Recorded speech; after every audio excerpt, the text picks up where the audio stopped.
अच्छा बच्चों, ये जो क्वेश्चन है देखो, कह रहे हैं what is the total number of proton, neutron and electron present in ammonium ion. Ammonium ion होता है NH4 प्लस। ये बनता पता कैसे है कि NH3 जो है, क्योंकि अभी आपने डेटिव बॉन्ड नहीं पढ़ा हुआ इसलिए आपको इस तरह सिखाना पड़ेगा। NH3 H प्लस के साथ रिएक्शन करता है, NH4 प्लस बनता है, ठीक है। अब वो कह रहा है कि इसका जो रिलेटिव फार्मूला मैस है वो 21 है।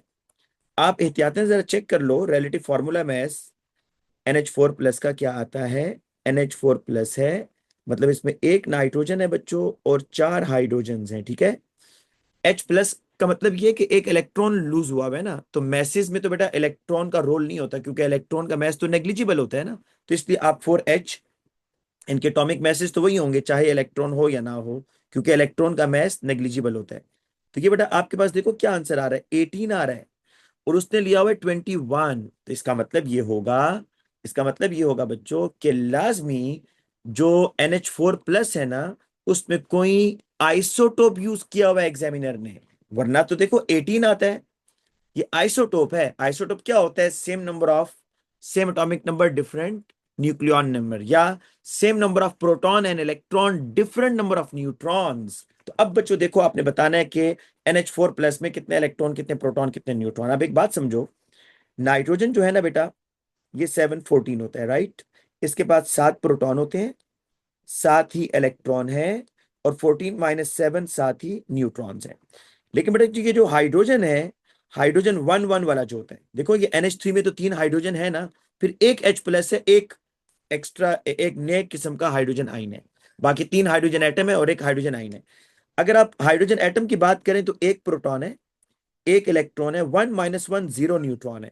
और अगर आप बेटा H प्लस की बात करो ना स्टूडेंट्स, तो इसमें एक प्रोटॉन है, एक ही इसमें, बस एक ही प्रोटॉन है, क्योंकि इलेक्ट्रॉन तो नहीं है बेटा, इलेक्ट्रॉन नहीं है। क्यों नहीं है बेटा? +1 है ना, लॉस ऑफ इलेक्ट्रॉन। और 1 - 1 जीरो न्यूट्रॉन। बेटा आपको पहले ये बात पता होनी चाहिए, तब आप इस आंसर पर जाओगे कि नाइट्रोजन के पास कितने प्रोटॉन, इलेक्ट्रॉन, न्यूट्रॉन है। हाइड्रोजन एटम के पास एक प्रोटॉन है, एक इलेक्ट्रॉन है, जीरो न्यूट्रॉन। और H1 प्लस के पास बच्चों एक प्रोटॉन है, इलेक्ट्रॉन भी इसका चला गया। अब आपने इसका एक टेबल सा बनाना है। देखो, अगर आप इस टेबल को देखो, ये वाला, तो इसमें बच्चों मैंने यहां पर ये एक नाइट्रोजन, ये 3 हाइड्रोजन जो एन एन के साथ लगे हुए हैं, और एक H प्लस है बेटा, वो ये लिया हुआ। तो इसके मैंने प्रोटॉन देखो, नाइट्रोजन के 7 प्रोटॉन्स हैं, नाइट्रोजन के 7 इलेक्ट्रॉन्स, और नाइट्रोजन में 7 न्यूट्रॉन्स। हाइड्रोजन एटम है, हाइड्रोजन एटम में मैंने आपको क्या बताया था बेटा, एक प्रोटॉन होता है, एक इलेक्ट्रॉन, जीरो न्यूट्रॉन, है ना, ये सीक्वेंस है। तो यहां देखो यही तो है, हाइड्रोजन एटम की बात कर रहा हूं।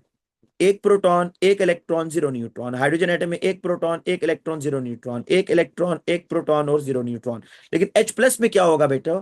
H प्लस के अंदर सिर्फ एक प्रोटॉन ही होगा, बस, जीरो इलेक्ट्रॉन, जीरो न्यूट्रॉन। अब जरा इनको सम करो, ये 11 आ गए, इलेक्ट्रॉन 10 आ गए, न्यूट्रॉन 7 आ गए।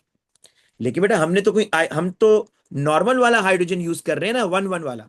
तो अब आपके पास 11 प्रोटॉन, 10 इलेक्ट्रॉन और 7 न्यूट्रॉन है।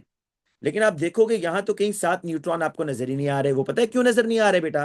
क्योंकि आपने जो NH4 प्लस का फॉर्मूला मैथ निकाला था वो 18 है, जो एग्जामिनर ने दिया हुआ वो 21 है। तो आप बच्चों 21 में से 18 को माइनस करो, तो आपके पास जो डिफरेंस आ रहा है वो 3 एक्स्ट्रा न्यूट्रॉन का आ रहा है। इसका मतलब ये हुआ कि एग्जामिनर ने यहां पर ये जो 3 हाइड्रोजन लिए हैं ना, वो आइसोटोप्स वाले लिए हुए हैं बेटा, मतलब ड्यूट्रियम लिए हुए हैं, H12, ठीक है ना। तो अब आपको क्या करना है, आपके पास जो 7 न्यूट्रॉन्स थे बच्चों, ये 7 में 3 एक्स्ट्रा न्यूट्रॉन आप ऐड करो, तो आपके पास 10 न्यूट्रॉन हो गए। अब तो अब 11 प्रोटॉन्स बेटा, 10 इलेक्ट्रॉन्स और 10 न्यूट्रॉन्स हैं। ये बात समझ आई? नॉर्मल NH4 प्लस में तो 7 न्यूट्रॉन थे, लेकिन लेकिन बेटा एग्जामिनर ने जो NH4 प्लस का हमें मैथ दिया हुआ वो 21 दिया हुआ था, और हमने जो NH4 प्लस का मैथ निकाला वो 18 था। तो ये डिफरेंस आ रहा है, कितने का डिफरेंस आ रहा है? 3 का। तो इसका मतलब ये हुआ कि अमोनियम आयन के अंदर ये जो 21 मैस है, ये नॉर्मल हाइड्रोजन्स का नहीं है, ये उसके आइसोटोप्स ड्यूट्रियम क्या है। 3 ऐसे हाइड्रोजन्स हैं जो कि आइसोटोपिक हाइड्रोजन्स ड्यूट्रियम उसने यूज किए हुए हैं। इसलिए बेटा आपको 3 न्यूट्रॉन ऐड करने होंगे, और फिर आप अपने आंसर ए तक पहुंचेंगे, ठीक है बेटा। तो इसका आंसर होगा ए।